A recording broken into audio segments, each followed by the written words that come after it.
Too bad you're not there on a Wednesday. I can take you to my Bible study. And did I tell you we went ziplining? And there's Chris. Decided to do what a lot of writers have to do, and she reinvented herself. And she put aside the historical fiction, and she wrote what we're here to celebrate today, Dog Days, a piece of contemporary fiction. She did it while working full-time. She did it while being pregnant. She did it while having a baby.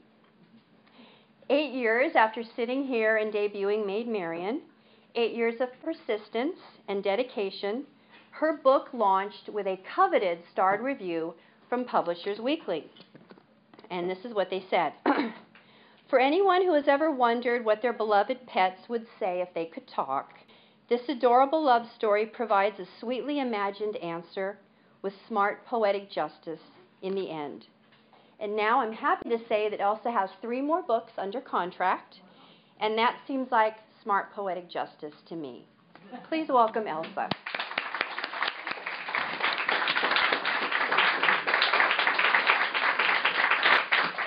Oh, too bad. Made me cry a little bit.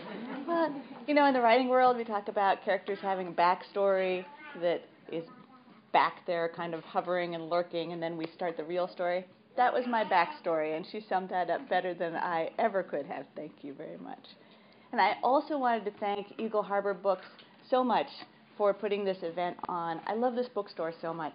When I was a kid, we often went to the old original REI store over in Seattle. They had wooden floors just like these. Every time I walk in here, it just gives me a feeling of peace and rightness that I really love very much. But most of all, thanks to you all for coming today. I mean, this is your weekend, and you've come here to talk about books. That's great. That's a wonderful thing. I appreciate that. And I'm really excited about all the dogs that are here. So what I thought I'd do today is talk a little bit about how I came to write this particular book as I was changing gears, as Suzanne said. Then I thought I'd read a short bit, then answer some questions if anyone has any, and then we'll get to the big highlight, which is our dog costume contest, which I should also say any dog is welcome to enter. You don't have to be wearing a costume. It's really just a parade of dogs is a better way to put it. So as Suzanne was saying, I was getting a little frustrated with the historical fiction world about 3 years ago. And one day, my husband Cole and I were sitting at a coffee shop here in Winslow, and I was supposed to be working, but actually I was looking out the window and watching people walking by with their dogs. And I was thinking to myself, as I often think, man, what is it like to be a dog? What are they thinking? And what do they think of all these human trappings that we've put together? You know, what must they make of all this? They follow us around through our lives, and they watch us do whatever we're doing, and they seem so mellow about it, but you know that they have an agenda that's a little bit different from ours, and I'm very curious about that. I would really like to have a conversation with a dog. If they could speak English, it would be a fabulous thing. So I was sitting there watching the dogs, thinking about what it would be like to be a dog, and I thought, you know, what would be really crazy would be not to grow up as a dog, but to suddenly be turned into a dog. Now, that would be wild. If all of a sudden one morning you looked down and saw a pair of dog paws where your own hands and feet were supposed to be, that would be crazy. That'd be crazy. And then I was thinking some more. You know, it would be even crazier is if a dog suddenly turned into a person. Now that would really be nutty, and that would give us a chance to see what dogs really value and you know, what they want to do with themselves. So suddenly they have hands and thumbs, and they can do everything they want. So I was noodling on these thoughts, and you know, I'd already been looking to move away from historical fiction. I started thinking, could I possibly write this story? I knew it would be tricky.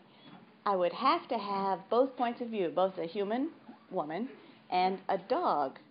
And you know, that's a tall order for someone who had been writing all pirate stories and things about Maid Marian. But it sounded fun, too. And as I was kind of thinking about this book, at some point I decided, oh, well, I could just model this dog in terms of personality after our own dog, Coda, who is the goofiest, silliest creature you've ever met in your life. And I knew any story that featured Coda would be funny. And I also realized fairly quickly that modeling it after Coda solved a lot of problems for me. It made the decision-making easy. As I was riding along, if I ever got to a point where I was stumped and thought, well, what should this dog character do next? I'd just say, what would Coda do? Oh, well, that's easy. That's easy. I know. She'd look for the food in the room. You know, she'd go find the cat and just go right up to it, that sort of thing. Coda's easy to understand. So, therefore, Zoe, the dog character, was easy to understand. I had more fun writing this book than I have ever had in my writing life, and that's more than 10 years now, so that's saying a lot. It was a real joy to work on. So before I start reading, I need to set things up a little bit. You need to know some things about the story for this section to make sense, because it's not right at the beginning. It's a little bit in. This is the section, though, that explains why we're having a dog costume contest today. Hopefully, we'll all come together. This story is about Jessica Sheldon, a human woman who owns a cafe called the Glimmer Glass in the fictional town of Madrona, Washington. Now, Madrona is much, much, much like Bainbridge Island, with one big exception. It is dog crazy. Everyone in this town is mad about dogs, and once a year they put on a big festival called Woofinstock. That is a dog festival. I think Mindy may have helped me out with that name, and I really appreciate it. That was your laugh. You earned it. Woofinstock is greatly modeled after Wagfest, which is an event that our own Paws of Bainbridge Island and North Kitsap puts on at Battle Point Park every June. Wagfest has all kinds of different dog competitions. The only difference between Wagfest and Woofinstock is Woofinstock goes over a full weekend and the whole town is involved. The whole town gets taken over by dogs. So in this dog-crazy town, at the Woofinstock 1 year before the story opens, Jessica, our main character, had a bit of an incident at her cafe. She is, deep down, really afraid of dogs. And a lot of dogs came into the cafe, they caused a lot of trouble, and she ended up screaming just bloody murder at them. She was in the paper, and everyone branded her the dog hater of Madrona. So she was in big trouble. The cafe was not doing well as a result. All the dog people were boycotting it. And this Woofinstock, now, a year afterward, is their big chance to make their money back.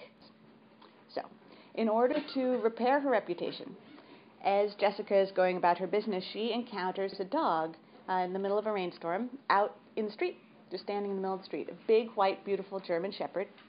And she is honestly afraid of this dog, but she needs to do something to make herself seem more dog-friendly in the world, so she gets up all of her courage and she rescues this dog from, getting almost run over by a car. This dog turns out to be Zoe, of course, our other main character, and Zoe follows her around until a really wild thing happens. There is a fluke lightning storm, and both of these people are struck by lightning, and when they wake up, they've switched bodies. You knew that was coming, right? So no great surprise there. So the section that I'm going to read takes place after they've switched bodies, but they've only been, they switched bodies and they kind of both fell asleep for the night. They've woken up, a few hours have passed, but they're still definitely getting used to their new positions. And this part is told in Jessica's point of view. Zoe's eyes were fixed on the bandstand, which was all set up for the pet and person beauty contest. A cluster of cameras from local news stations perched in front of the stage, and a crowd of kids sat on the grass, waiting for the show to start. A voice came over the loudspeaker. "Is your dog the most beautiful in the world? Then step right up to the bandstand and choose a costume from our costume wall. We're on a quest to find the most beautiful dog in all of Woofinstock, and we need your help. Come on, folks. Let's get started with the 6th annual Pet and Person Beauty Contest." Before I could blink, Zoe had me by the leash. "The most beautiful dog, that's us. Come on, doggy," she said to me. "We have to win that contest." I stumbled after her, flailing on my 4 paws. She was still shaky on 2 legs, but through sheer force of will, she seemed to get everywhere she was going. I wanted to object, to dig in my heels and say that nothing at the pet and person beauty contest was going to get us back to normal, so who cared? But apparently Zoe did. She hauled me with the strength of 24 sled dogs. Within seconds, I found myself next to her at the registration table, standing across from 2 Woofinstock volunteers, Malia Jackson and Alexa Hinckley. "I have the most beautiful dog in the world right here," Zoe blurted. "Is it too late to enter the contest?" "Aw, isn't that sweet?" Alexa leaned across the table. "How's our little friend doing? She's so much more trusting than yesterday." Alexa held out her hand, and I dutifully pretended to sniff it. "Are you feeling better after a good breakfast?" She was asking me, but Zoe answered. "Yes, I am," Zoe said proudly. "I had a muffin." Malia gave Zoe a strange look over the top of her reading glasses. "Why don't you head on over and find a costume for your doggie?" she said. Together they walked me up to the wall of outfits. "And then get up there and make Madrona eat their words. Show everyone what a special bond you and this beautiful girl have.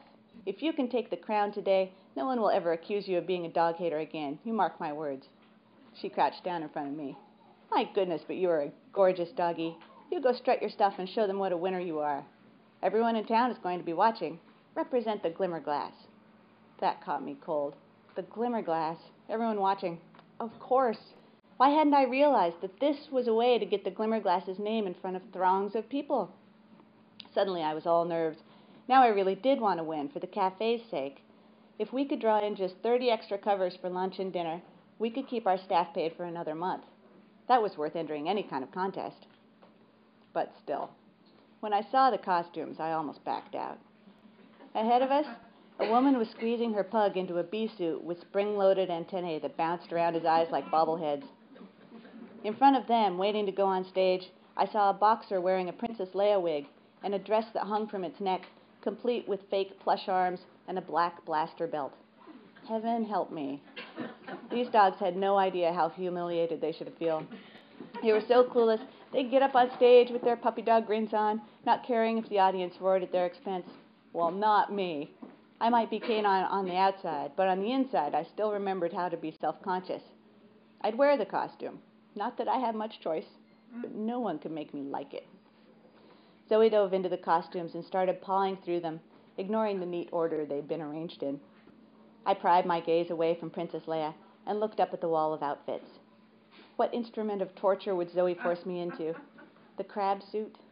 The princess wig, the one with the golden curls and pointy headdress? Or the hat that looked like a giant Scooby-Doo head? I was surprised when she came back with a Wonder Woman costume. "I like this color," she said, fingering the red bodice. "I wish I had a costume. You're very lucky." Me? Lucky? I chewed on that thought while a volunteer dressed me, closing the outfit and back with Velcro tabs.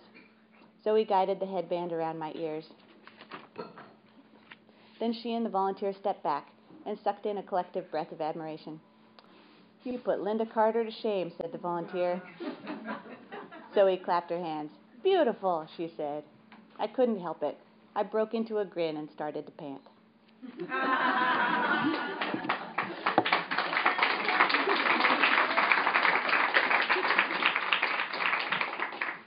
There, that's what it's like. So quickly before we go to questions and answers, there are a couple people here I wanted to thank and acknowledge. And one is my husband, Cole Medina, who is, there he is. So Cole read every page and every draft of this thing. And he not only is the one who has kept me from quitting writing at any point along the way, but he's also the one who kept saying, this is great. You keep going. Zoe can make it. You can do it. And I wanted to thank Suzanne, who is personally responsible for this whole inciting incident scene. I was having a heck of a time figuring out all sorts of things in the story. And at some point, she suggested a scene like that, and it all just clicked after that. It all came together. That was great. That was great. That's the product of walking right there. And I wanted to thank my mom. There's my mom. And baby Kylan, although he didn't exist at the time. Thanks to Mom for not only turning me into a serious reader as a kid, but also for knitting me this beautiful sweater.